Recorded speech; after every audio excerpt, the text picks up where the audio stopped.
You're sitting in the back of a wood-panelled station wagon. Vinyl bench seat sticking to your bare legs in summer. No seat belt, or maybe one of those lap belts nobody actually used. The metal buckle so hot from the sun you'd toss it aside. And for baby boomers born between 1946 and 1964, and Generation X born roughly 1965 to 1980, that station wagon wasn't just transportation. It was where you learned to trust without safety nets. You'd ride for hours facing backward in that third row seat, watching the cars behind you get smaller. Your parents up front with the AM radio crackling between static and whatever station they could hold on to long enough. Manual windows rolled down because the air conditioning barely worked anyway, if it worked at all. The whole family packed into one vehicle, close enough to smell your brother's bubble gum and feel your sister's elbow in your ribs. Someone always fighting over who had to sit in the middle, where the hump was. But that station wagon taught you something that still shows up today, in ways you might not even recognize as connected. You learned to balance yourself without restraints. When your dad took a sharp turn, you'd brace against the vinyl seat, trusting your own body to keep you steady. No 5-point harness, no headrest, just you and physics, and the awareness you built in real time. What psychologists call early risk calibration, you just call riding in the car. And sitting on that tailgate, at the drive-in movie, or at rest stops along the highway, legs dangling while you ate sandwiches your mum packed, you were learning the edges of safety, when to hold on, how far was too far. You can still assess uncertainty faster than people who grew up with 5-point harnesses.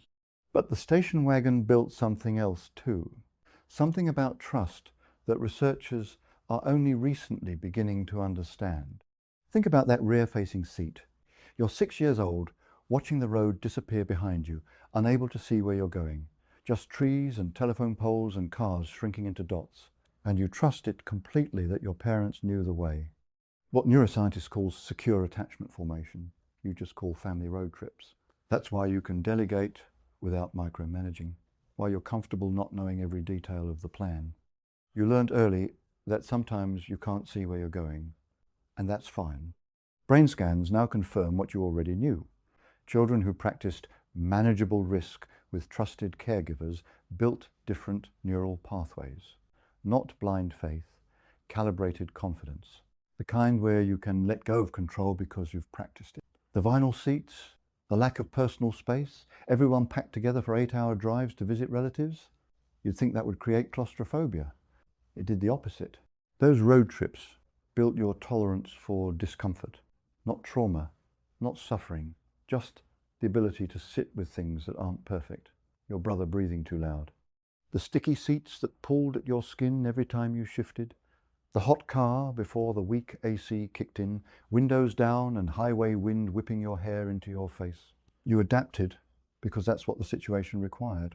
What therapists call distress tolerance, you just call getting through the drive. This shows up today when someone complains about a 2-hour flight, or when a co-worker can't focus because the office is slightly too warm. You just adapt. Not because you're tougher, because you learned early that discomfort is temporary and manageable. That wood paneling, those manual windows, that AM radio, they taught you something about what actually matters. The station wagon had bench seats, manual windows, AM radio. It got the whole family where you needed to go. And you remember those trips, not because the car was fancy, but because you were together. While modern families buy vehicles with 3 rows of isolated screens, you prioritize the experience over the features. You'd rather have one good conversation than 7 individual entertainment systems. What consumer culture calls luxury features, you just call distractions from what matters. That station wagon taught you the difference between comfort and connection. And that choice between the two is the same one you're still making today. If this is hitting home, hit subscribe. Next week, I'm covering the psychology of people who learned to drive in the 1980s. Stick shifts, no power steering, and what that built in your brain that automatic transmissions never could. This wasn't neglect.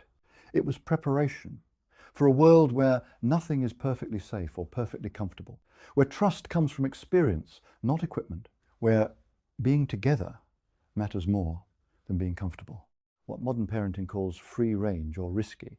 You just call how everyone grew up. And that wood-panelled station wagon, with its tailgate and bench seats and lack of safety features that would horrify parents today, it built people who can handle uncertainty, value experiences over things, and trust themselves because they've been practicing it since they were 6 years old, riding backward in that third row, trusting their parents knew the way even when they couldn't see where they were going.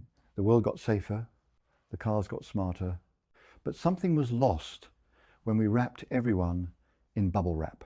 You know what that something was, because you grew up without it and you turned out fine.